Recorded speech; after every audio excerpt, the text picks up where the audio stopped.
región, en su inmensa mayoría, han adoptado declaraciones facultativas de prescripción obligatoria en los términos del artículo 36, párrafo 2 del Estatuto de la Corte.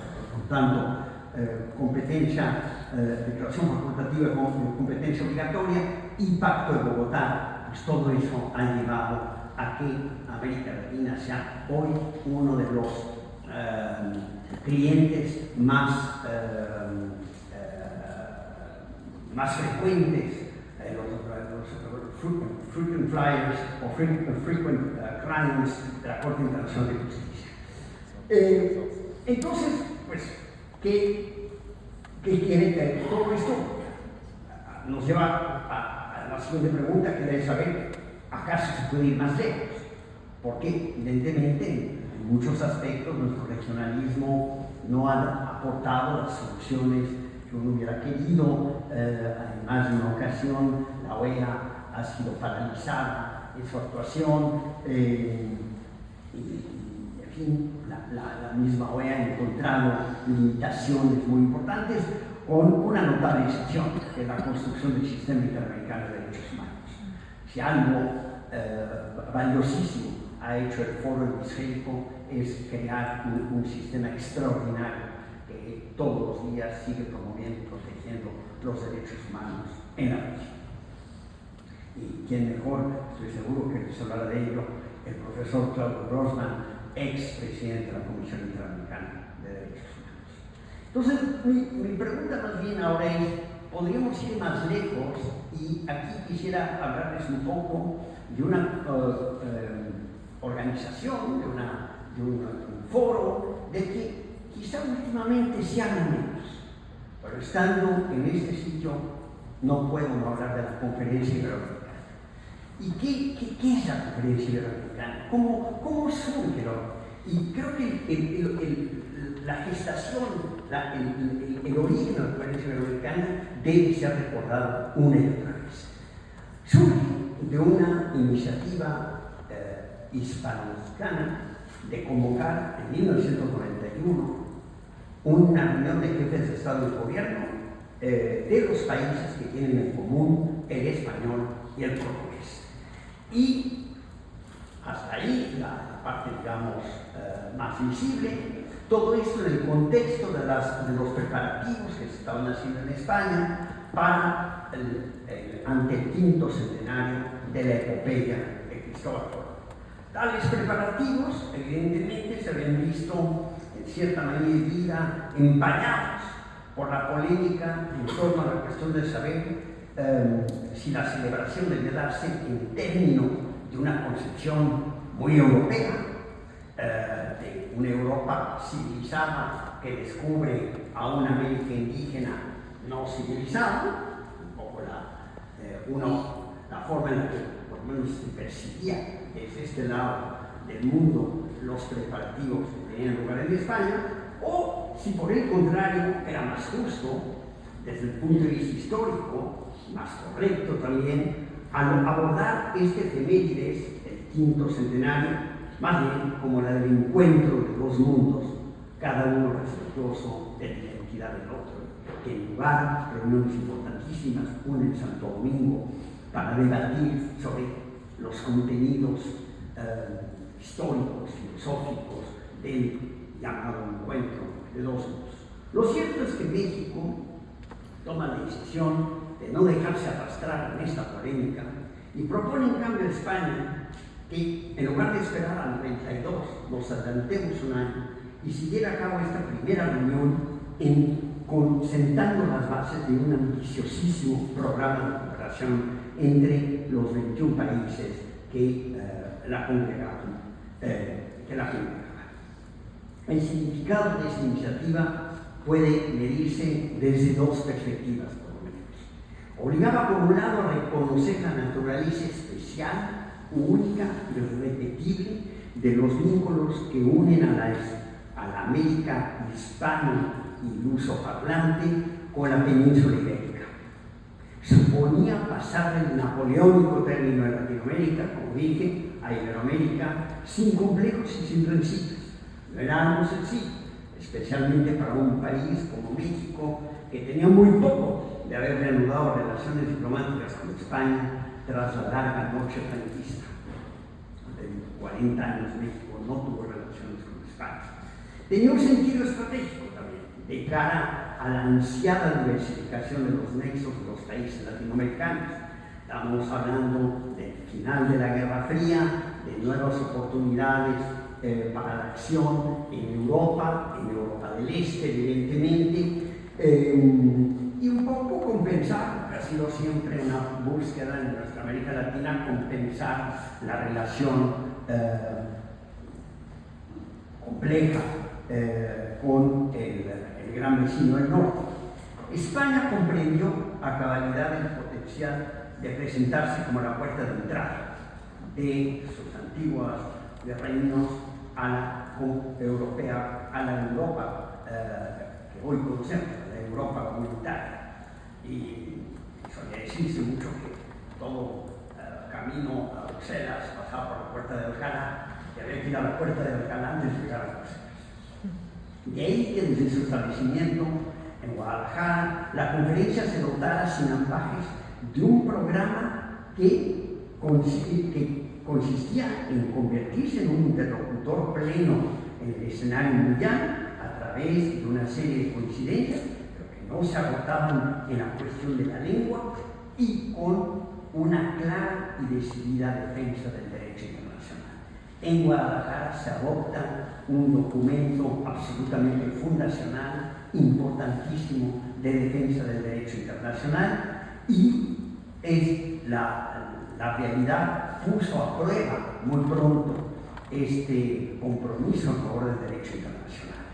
Y la comunidad iberoamericana supo dar la respuesta que se esperaba de ella, y ahora volveré sobre eso, pero creo que quiero concluir esta parte señalando que lo más notable, a mi modo de ver, de esta incipiente comunidad iberoamericana frente a otro tipo de agrupaciones de este tipo tiene que ver con el hecho de que al final de cuentas, y tenemos que decirlo una y otra vez, Iberoamérica es Occidente, extremo Occidente, como dice Lavoisier, pero Occidente al fin y al cabo, y es un Occidente mediterráneo, heredero de las mejores tradiciones grecolatinas, sin menosprecio alguno de las profundas raíces indígenas de nuestra región y de la simbiosis que se ha dado en torno a ello. Creo que en momentos como los que vivimos, donde no solo tenemos que vernos con el fin de una época, el fin de la Guerra Fría supuso un periodo maravilloso, lo que yo suelo llamar una luna de miel, que duró 15 años. 15 años en donde pudimos volver a trabajar como los padres fundadores de la Carta de Naciones Unidas habían imaginado.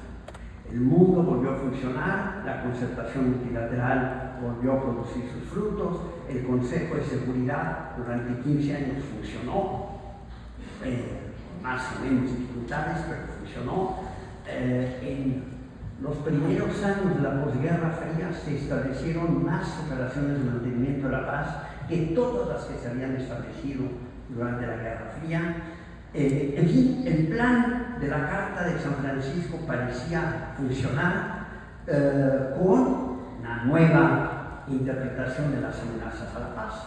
Y en las amenazas a la paz entraba ya la violación masiva a los derechos humanos, y una serie de cosas que otrora eran consideradas como pertenecientes al ámbito estricto de las competencias nacionales. Hubo una reinterpretación para mí muy positiva de reglas muy fundamentales del derecho internacional. Bueno, pero en esa época, esa luna de miel desafortunadamente concluyó, yo diría en 2015, cuando se genera una nueva ruptura entre dos miembros permanentes del Consejo de Seguridad y los otros tres en torno al expediente libio. Y ahí terminó toda suerte de cooperación entre, por un lado, Rusia y China, y por el otro lado, Estados Unidos, Francia y Reino Unido.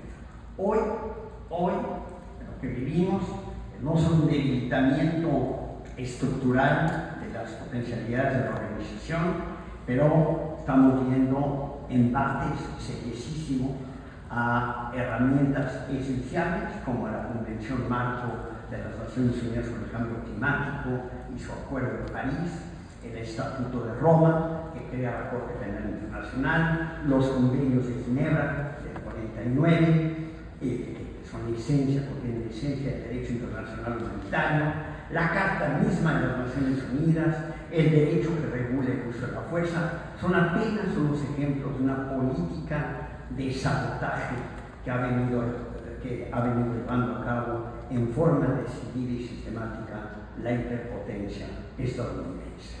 Pero no siempre fue así, no siempre fue así. Y por eso quiero dar un ejemplo de algo en donde la comunidad iberoamericana brilló.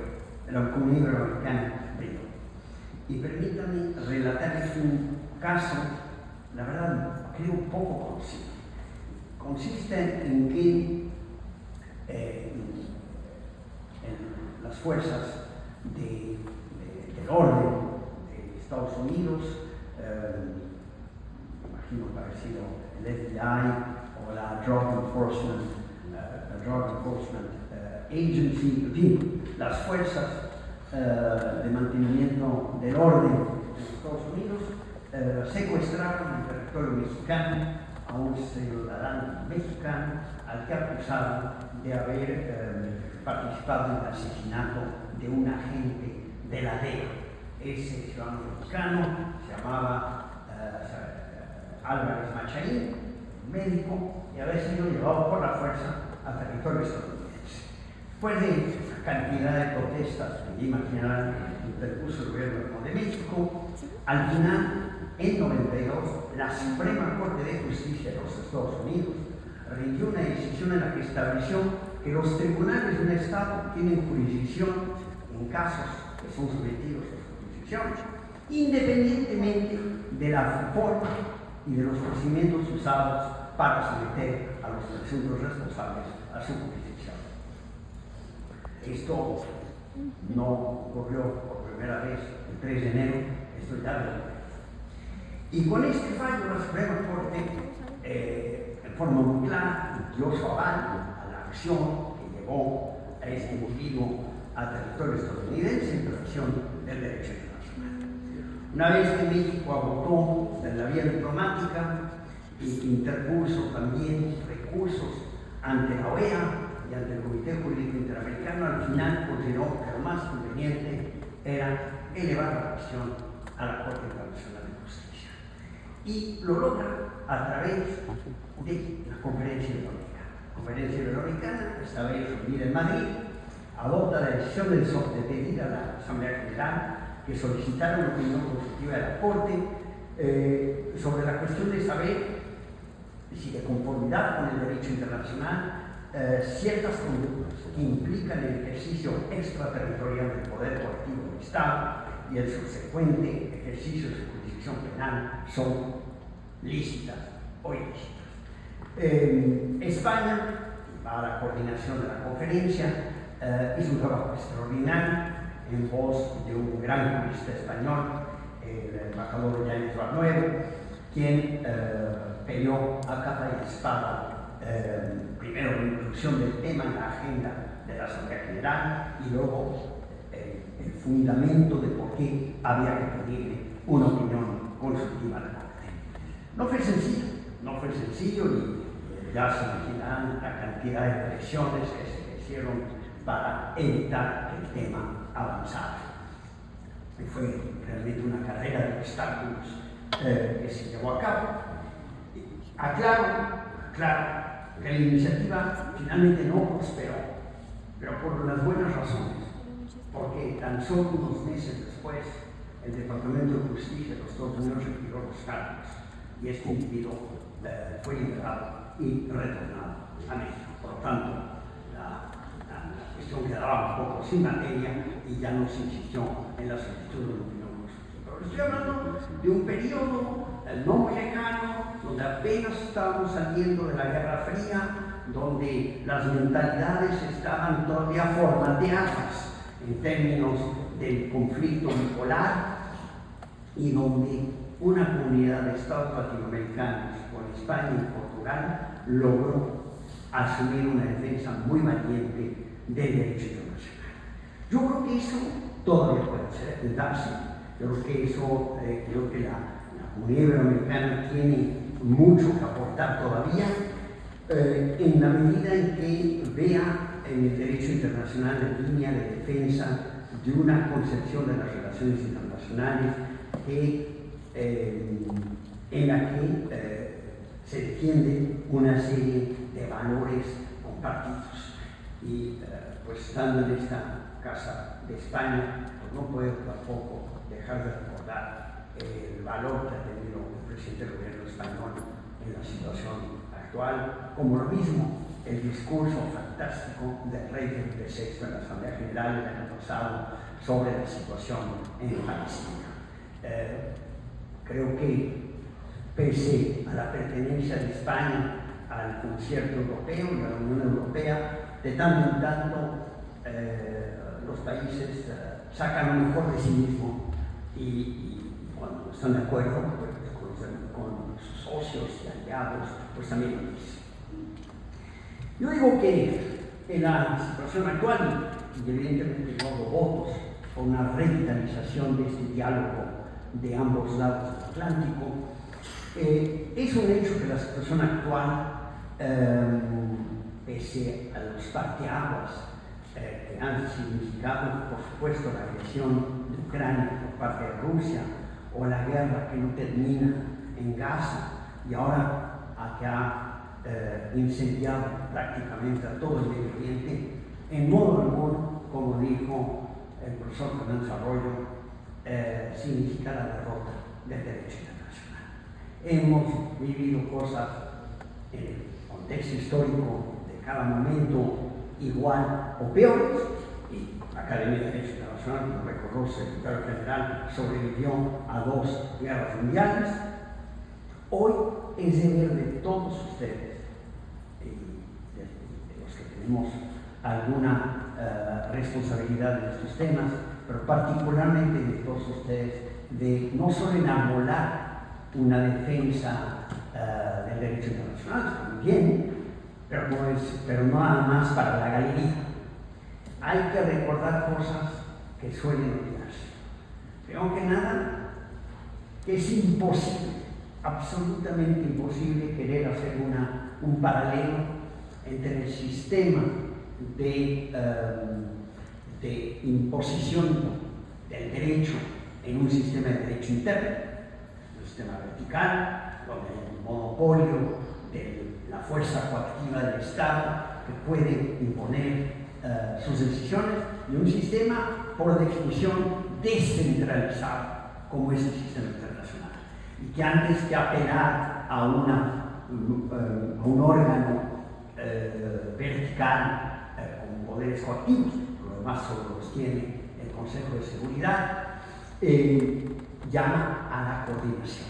Esa coordinación es la esencia del derecho internacional, y esa coordinación en infinidad de casos, y no pensemos solo en lo que ha fallado, pero pensemos en lo que funciona, sigue actuando todos los días. Y todos los días el derecho internacional trabaja por un sistema de reglas que hace finalmente la convivencia entre los estados algo funcional. Hoy la marcha del derecho internacional no se ha detenido. Todos los días se siguen negociando nuevas reglas de derecho internacional. Hace apenas unas semanas, el 17 de enero, entró en vigor el acuerdo sobre la protección de la biodiversidad marina en áreas que se sitúan más allá de la jurisdicción nacional. Un acuerdo que tomó más de 10 años su negociación, y más de 20 simplemente concebir la idea. Han tenido lugar o tienen lugar todavía procesos como la negociación de un acuerdo para detener la contaminación provocada por los plásticos, una negociación que está a cargo del Programa de las Naciones Unidas para el Medio Ambiente. Se ha acordado en el marco de la Organización Mundial de la Salud un nuevo marco jurídico para prevenir las pandemias, sacando las lecciones aprendidas de la pandemia del COVID-19. Hace poco en la Asamblea General culminaron con éxito las negociaciones tendientes a lograr un instrumento vinculante sobre delitos cibernéticos, una nueva herramienta al respecto. Ahora mismo inicia la negociación, o la discusión tendiente a la negociación de un nuevo tratado en materia de crímenes de lesa humanidad, una propuesta que viene derechito de la Comisión de Derecho Internacional, puesto que tenemos un instrumento específico para la prevención y sanción del crimen de genocidio. Tenemos todo el derecho de la guerra perfectamente codificado, pero los crímenes de lesa humanidad no cuentan con un instrumento propio, especialmente en aquellos lugares donde no se reconoce la competencia de la Corte Penal Internacional. Entonces, yo diría que tenemos que cuidar mucho de caer en un derrotismo que finalmente lo que algunos quisiéramos que hubiera una suerte de resignación colectiva y que se dijera que a partir de ahora pues lo único que funciona es la ley del más fuerte. Yo creo que no es así. Yo creo que tenemos que seguir albergando esperanzas y defendiendo el derecho internacional por todo lo bueno que sigue aportando. Y miren, a mí me llama la atención que aún en una situación extrema con la que vivimos ahora, incluso el país que más ha promovido este llamado plan de paz para Gaza se sintiera obligado a pasar por el Consejo de Seguridad. Y el Consejo de Seguridad aprobó una resolución, la 2583, para darle cierta cobertura al plan de paz de Gaza, que por lo demás está todavía en pañales, por decirlo así. ¿Qué decir o qué saldo arroja, al final de cuentas, el trabajo de la Corte Internacional de Justicia? Cerca de 80 años de paciente revisión de la justicia respaldan la labor de la Corte, en la que ha sabido adaptarse y responder a los cambios en la configuración de las temáticas de las relaciones internacionales. Los temas que llegan hoy a la Corte son muy distintos de los que llegaban hace 20 o 30 años. Y esto ha cambiado, esto ha obligado a la Corte a especializarse, a quedar abierta a los nuevos desarrollos del derecho internacional. Hay un grado de especialización técnica evidente que supone que la Corte tendrá desafíos con cuestiones importantísimas como la evidencia científica que se le presenta, y todo un tema de pericia técnica que la Corte suyo no tiene. Ninguno de los jueces es un experto en todas las materias, entonces la Corte tiene que encontrar las formas de llegarse a la pericia técnica que requiere para rendir la justicia. Pero bueno, nadie estima hoy en día que la Corte deba reformarse o que deba cambiar su forma de trabajar, todo lo contrario. La Corte, que celebra su 80 aniversario el próximo mes de abril, ha comprobado sentencia tras sentencia ser un tribunal eficaz. Y es un tribunal eficaz por el alto nivel de cumplimiento de sus fallos y absolutamente respetuoso y congruente con su propia jurisprudencia. Eso es lo que hace realmente la fuerza de la Corte, el apoyo que le brindan los estados, la confianza que no ha fallado de los estados y la congruencia de la Corte con su propia jurisprudencia. Estos son dos factores que se retroalimentan y que le han conferido un alto grado de predecibilidad que se traduce tanto en una mayor confianza de los estados. Subsisten, por supuesto, retos, entre los que destacan los persistentes, aunque reducidos, casos de incumplimiento de algunas de sus decisiones, pero la gran mayoría se cumplen y se acatan, y aún las grandes potencias que podría uno pensar,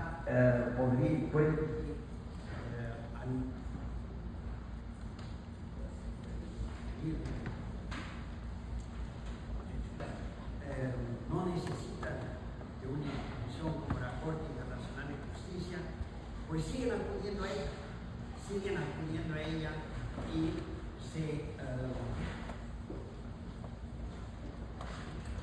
a la Corte le siguen cooperando con la Corte, que eso es muy importante.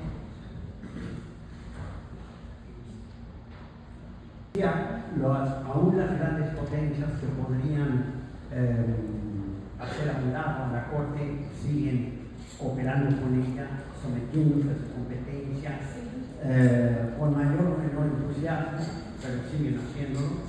Y a este balance significativamente positivo, pues América Latina, América Ibérica, la Comunidad Iberoamericana, a la que tanto me he referido, ha aportado no solo la fuerza de sus convicciones, pero sobre todo su decidido compromiso con la solución pacífica de las controversias, y eso debe llenarnos de orgullo, porque al final de cuentas somos una región eminentemente pacífica, no exenta de nuestros diferendos, sobre todo territoriales.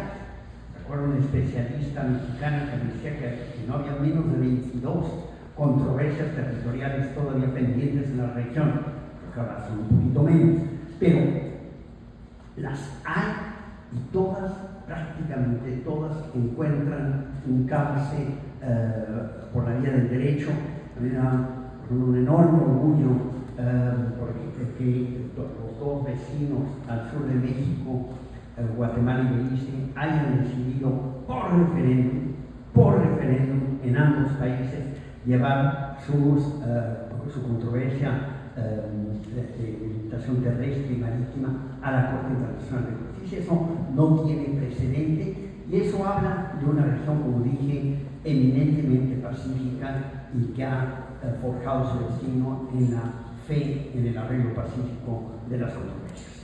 Les agradezco mucho su atención y espero no haberme pasado la hora. Muchas gracias.